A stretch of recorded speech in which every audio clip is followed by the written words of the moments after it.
Terence Crawford, his name keeps coming up, and I know he's a lot smaller than you. Is that a fight that you would ever consider under any circumstance? You know, I always say if the fight make sense, why not? But he's not. Canelo Alvarez has responded sharply to Terence Crawford's recent fight call-out. Meanwhile, Alexander Usyk, the WBA, WBC, and WBO heavyweight champion, believes Crawford will emerge victorious over Canelo if their highly anticipated bout takes place early next year. Usyk argues that Crawford's technical prowess will be crucial in overcoming Canelo's bulk and strength. Although a Canelo-Crawford battle has not been officially scheduled, His Excellency Turki Alik is in favor of the matchup. Reports suggest that Alik promised Canelo a fair price for the fight, though the exact amount remains undisclosed.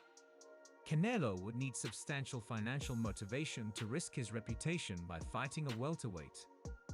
I say Terence wins. Terence is a different man. He works on both the right and left sides, said Usyk on the 3 Knockdown Rule YouTube channel.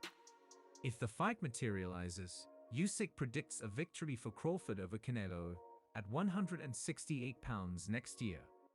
Usyk added that Crawford's ability to box like a big guy from a distance would be key. Given that Floyd Mayweather Jr. earned over $200 million for his bout against Manny Pacquiao, Canelo might seek similar compensation for facing a fighter reminiscent of Mayweather. However, a comparable payout for a Canelo-Crawford matchup is unlikely, as it is expected to fall short of the blockbuster pay-per-view figures generated by Mayweather vs. Pacquiao in 2015.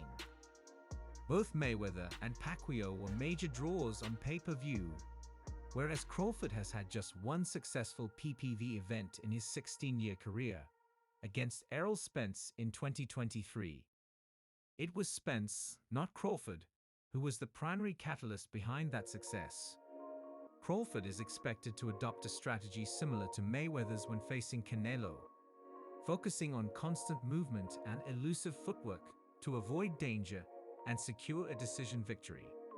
While the fight might lack fireworks, Crawford's methodical game plan will likely see him achieve his objective of outmaneuvering Canelo and staying out of the knockout zone. Crawford's chances of outlasting Canelo in a brawl are slim. Instead, he'll aim to box his way through all 12 rounds. Enthusiasts of technical boxing will relish the Canelo-Crawford bout, while those who crave non-stop action might be disappointed. Crawford's tactical approach, emphasizing skill and strategy over brute force, aligns with the methods that have historically troubled Canelo.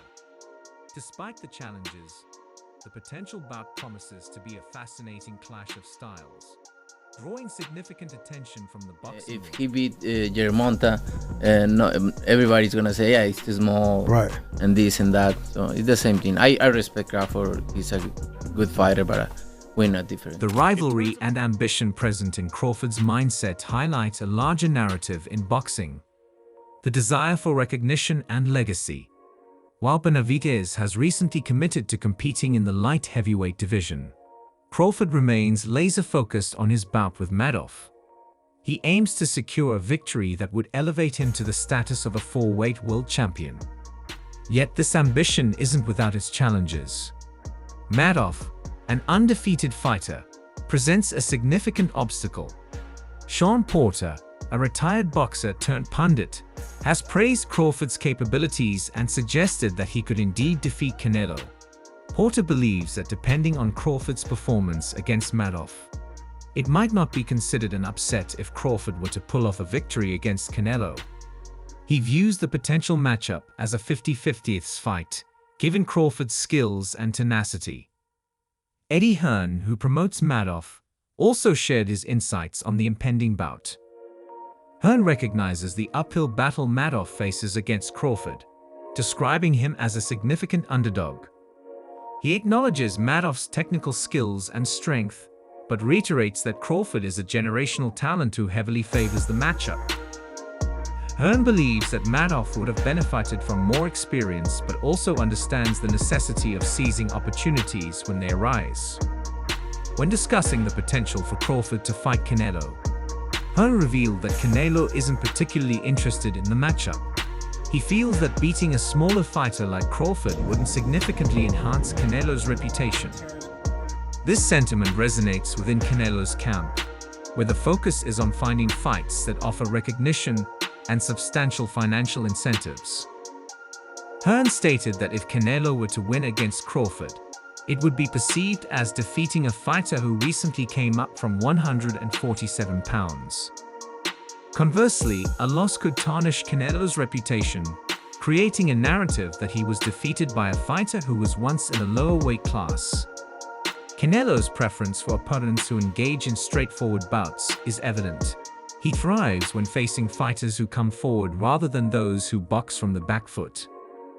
Crawford remains intensely focused on his upcoming fight, viewing it as a crucial stepping stone toward his ultimate goal of facing Canelo.